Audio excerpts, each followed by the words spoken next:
भाई बहन, पति पत्नी, प्रेमिका, मित्र शत्रु, सगे संबंधी इत्यादि संसार के जितने भी रिश्ते नाते हैं सब मिलते हैं, क्योंकि इन सब को हमें या तो कुछ देना होता है या इनसे कुछ लेना होता है। वैसे ही संतान के रूप में हमारा कोई पूर्व जन्म का संबंधी ही आकर जन्म लेता है, जिसे शास्त्रों में 4 प्रकार का बताया गया है।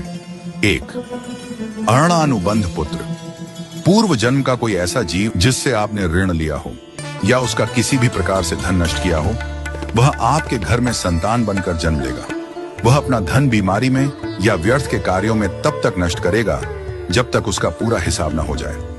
2. शत्रुपुत्र। पूर्व जन्म का कोई दुश्मन आपसे बदला लेने के लिए आपके घर में संतान बनकर आएगा। बड़ा होने पर वह माता पिता से मारपीट, झगड़ा करेगा या उन्हें सारी जिंदगी किसी न किसी प्रकार से सताता ही रहेगा। वह हमेशा कड़वा बोलकर उनकी बेइज्जती करेगा और उन्हें दुखी रखकर ही खुश होगा। 3. उदासीन पुत्र।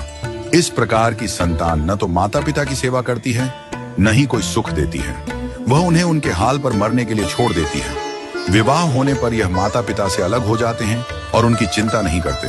4. सेवक पुत्र। पूर्व जन्म में यदि आपने किसी की खूब सेवा की है तो वह अपनी की हुई सेवा का ऋण उतारने के लिए आपकी सेवा करने के लिए पुत्र बनकर आता है। जो बोया है वही तो काटोगे। यदि अपने माता पिता की सेवा की है तो ही आपकी संतान बुढ़ापे में आपकी सेवा करेगी, वरना कोई पानी पिलाने वाला भी पास न होगा। आप यह न समझें कि यह सब बातें केवल मनुष्य पर ही लागू होती हैं। इन 4 प्रकार में कोई भी जीव आ सकता है।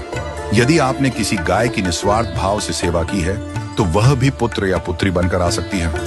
यदि आपने गाय को स्वार्थवश पालकर उसके दूध देना बंद करने के पश्चात उसे घर से निकाल दिया हो तो वह ऋणानुबंध पुत्र या पुत्री बनकर जन्म लेगी। यदि आपने किसी निर्दोष जीव को सताया है तो वह आपके जीवन में शत्रु बनकर आएगा। इसलिए जीवन में कभी किसी का बुरा न करें, क्योंकि प्रकृति का नियम है कि आप जो भी करोगे उसे वह आपको इस जन्म में या अगले जन्म में 100 गुना वापस करके देगी। यदि आपने किसी को 1 रुपया दिया है तो समझो